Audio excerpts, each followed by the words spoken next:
everyone. Thank you so much for joining us. I'm just going to add Kelsey now.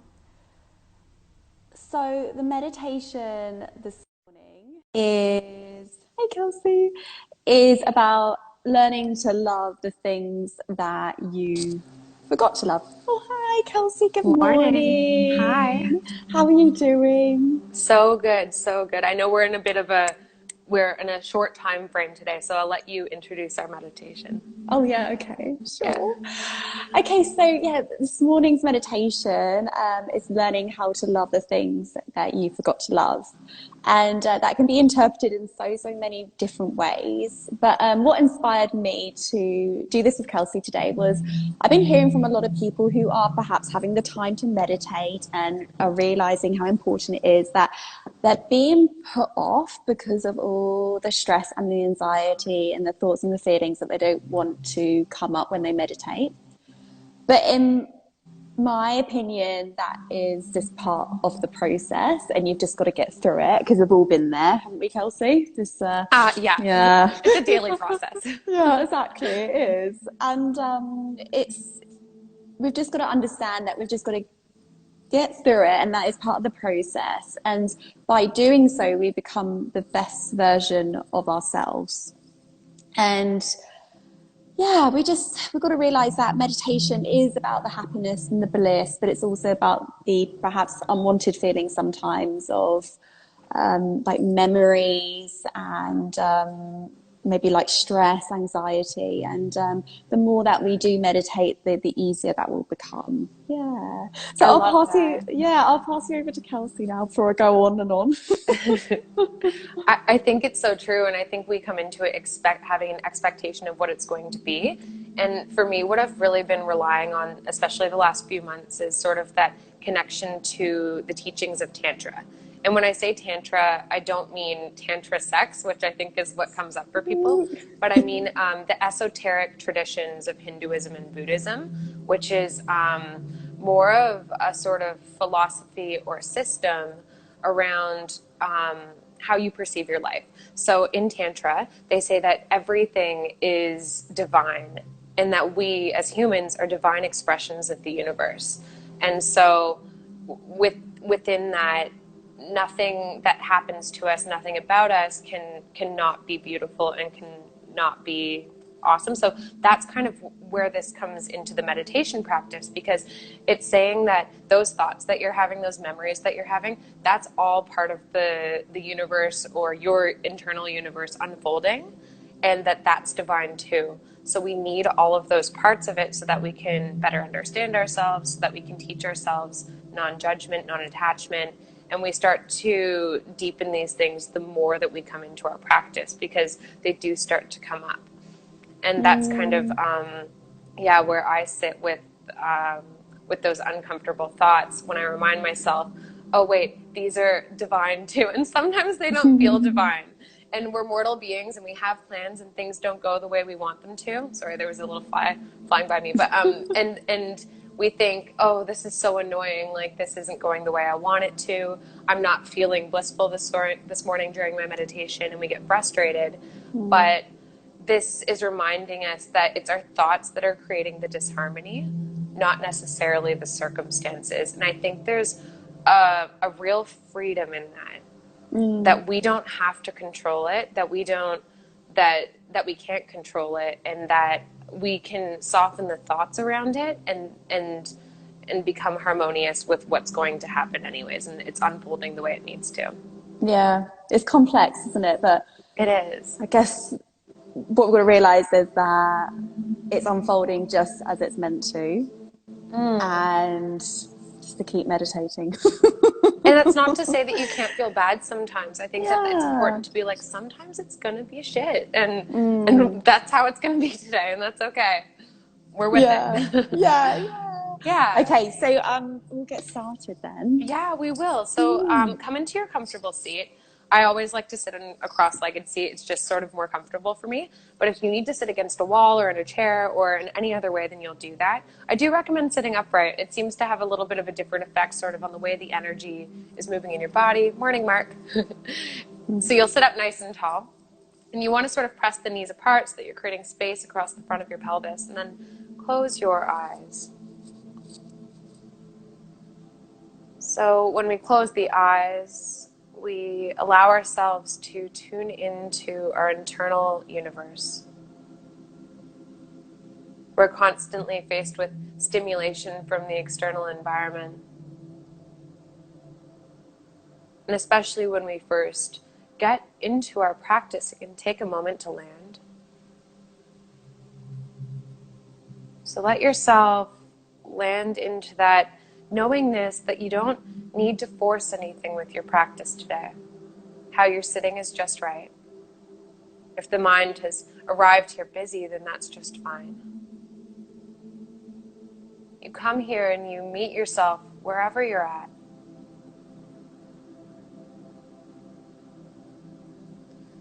And when we talk about Tantra and we talk about being this expression of divine love, this expression of the universe, and that we're meant to be accepting all of these things happening in our universe, you might start to think, the entire universe, how can I possibly accept everything on that macro scale? And the answer is that we start here with ourselves, with the slowing down, with starting to understand the qualities of the mind, of the breath, maybe even the physical body. We develop our capacity for self-love and non-judgment and non-attachment here. So see if you can be really light and easy with yourself as you start to tune into your breath.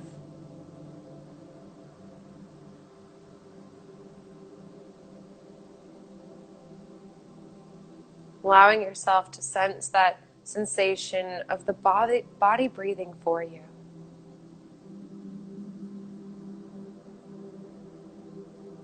In the same way that your body breathes for you, pumps your blood, and does all of the other things it needs to do to keep you in homeostasis.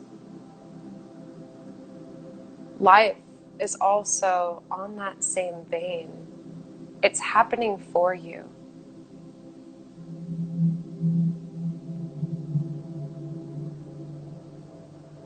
Each time we're faced with a situation in our lives that feels overwhelming or feels like it's really just not what we wanted,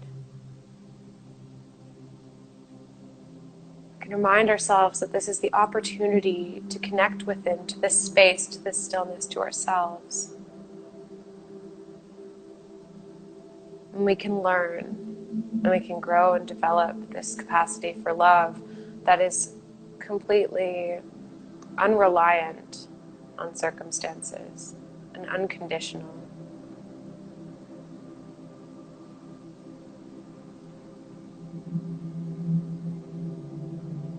So you might feel the breath as your entire being sort of expanding and contracting. Maybe you feel it most at the nostrils. Or perhaps it's a sensation maybe in the chest or the belly. Just choose one spot where you can really feel the breath. This simple practice of returning home to ourselves.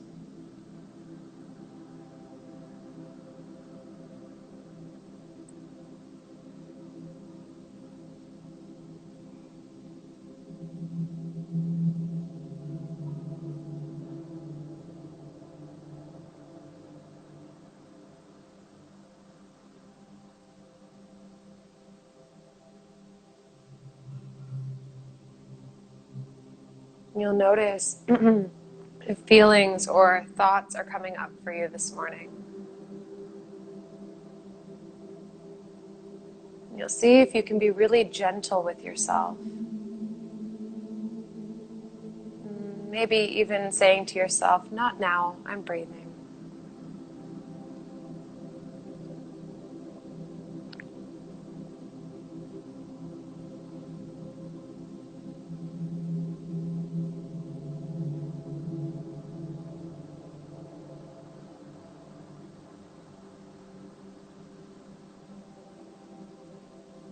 You might start to find a little bit of length with each breath, allowing it to really fill up your container, take up space within your body, and maybe it feels like it expands out into the edges of your skin and the space around you.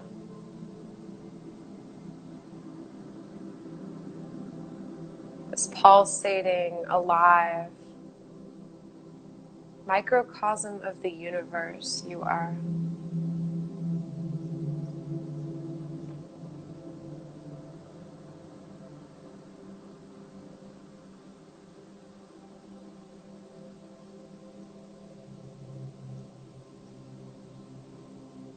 We're going to do a little mudra practice.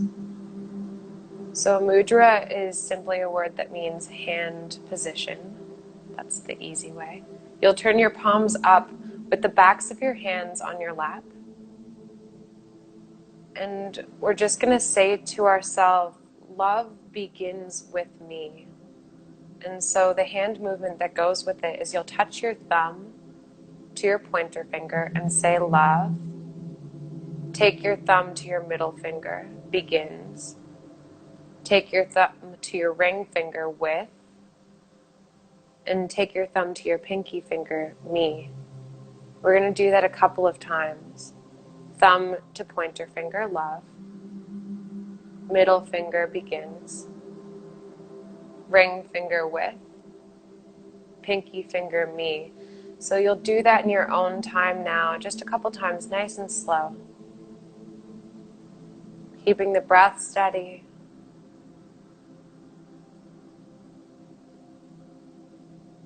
Keeping your face nice and soft. Maybe allowing a little smile to land on your lips.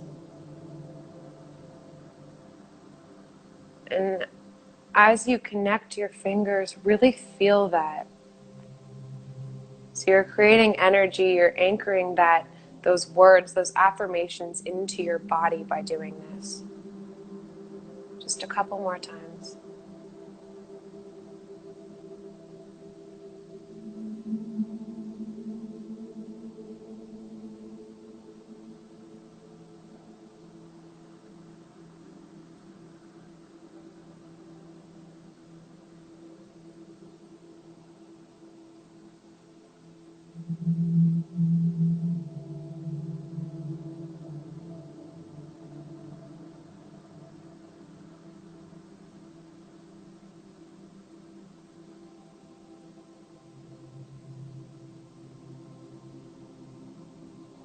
You'll take 2 more rounds in your own time, nice and slow. Really let the words land. Let it resonate.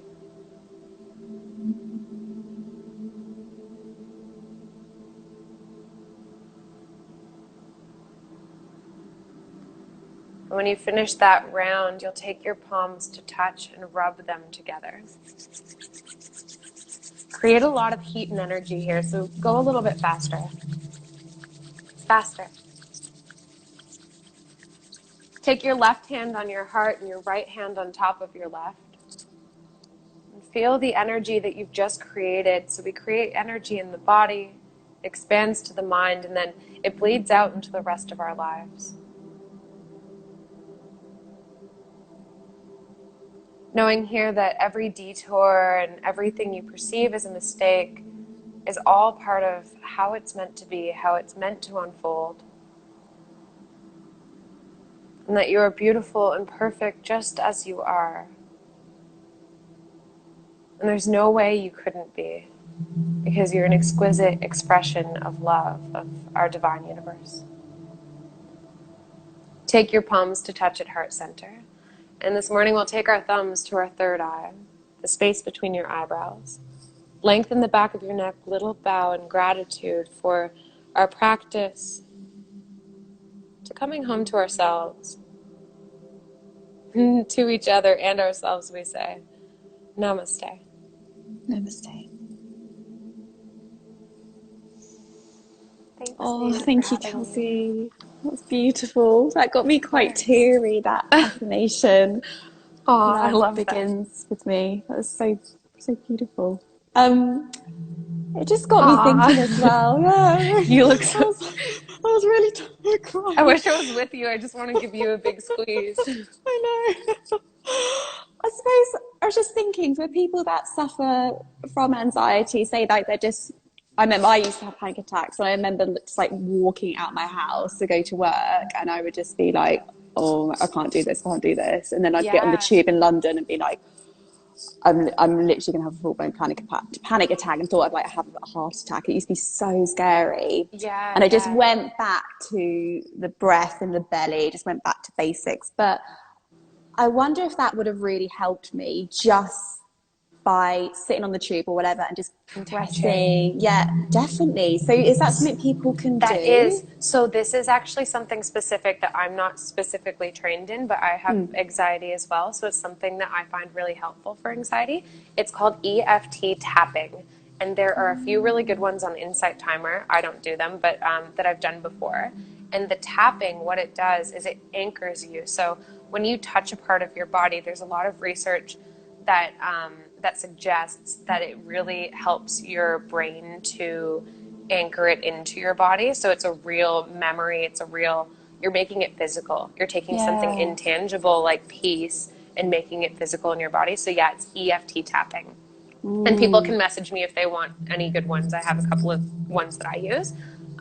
Yeah, it's kind of an interesting thing. I haven't done that specific one before. That's just one I thought of this morning. But Oh, loved it's, it. yeah, it's kind of a, yeah, just a way to connect, to connect an idea to a physical thing. Yeah. Yeah. Oh, and it's a bit of a personal question, I suppose, but Hit me. heavy. I used to have quite low self-esteem, and I think through meditating and yoga, it's definitely improved. I was just wondering if you've ever like had lots of women have, but have you had like low self-esteem, and has that got better from meditating, and you just feel more self-love? Yeah, definitely. And I think so. I've suffered with anxiety as well, but also the low self esteem thing, I think, is something that, depending on your environment growing up, a lot of us tend to kind of have those issues of self worth, even if it's not on a grand scale. So mine was definitely actually on a grand scale. It's something I definitely struggled with growing up. But Mm, I think whenever you come into this practice of it's just of love in general, like it's self-love, but it's also love for other people. And whenever you yeah, can kind of start to use these teachings in your life, you can't help but start to feel self-worth and self-love. Like I think it's just something that really comes with time. And I don't think it's a linear approach, and I also don't think it's like, okay, well now I love myself, so I'm good. It's something that you constantly need to work on, yeah, and that you constantly need to come back to. And there are going to be things that come into your life that make you lose it for a second, but then this practice gives you something to anchor to come back to. And I think that's yeah. what's so cool about it. Yeah, me Yeah, too. that's why I I freaking notice love a it so much. difference in my yes. That's why I noticed a huge difference in my mentality and also like just self-worth when I started to love other people and not see people as a threat. And just my whole perspective on everything changed, and I'm so much happier. Yeah, and I can Yeah. thank meditation for that. Yeah. Yeah, it's just coming to that stillness, because if your thoughts are, the average person has, I think it's 70,000 thoughts a day. That's what I read somewhere. Wow. And it's like if you're having 70,000 thoughts, and I think it's like 90% of those thoughts are on a loop, then if you never slow down, then that loop is just going like the car, like it's Mm, just going and going, and there's no space for that self-love. Like yeah. and usually it's the human condition to attach to negative thoughts as well, because Right. our ancestors would know that negativity could save them. Like if they knew, oh, this is a threat, and threat's the right word, and if this person is a threat and I attach to that, like that could protect me. But now it's a little bit less relevant, and our brain is wired that way to sort of have a negative disposition. So Yeah. if those thoughts are like you're having 70,000 thoughts, 90% of them are in a loop, and they're probably negative, then you've got to slow it down at some point and be like, all right, let's get rid of some of these. Yeah, yeah. I love Yeah. that. I'd love to understand more about that. Okay, so I've got to teach soon. Yeah. But Kelsey, thank you so much. That was gorgeous and emotional, and I'm sure everyone felt the same, and that everyone can watch it for 24 hours. And Kelsey and I are going to do, when are we doing our YouTube thing next month? We're gonna do it soon. We're thinking for June, and then also I have another self love one. So maybe next Wednesday or Thursday we'll do sort of part two of this one, Yeah, because this was just such a small little drop in the bucket, and I would love yeah, to expand a little bit because it was hard to get everything in. yeah. Oh, thanks, Yeah. Kate. Thank you.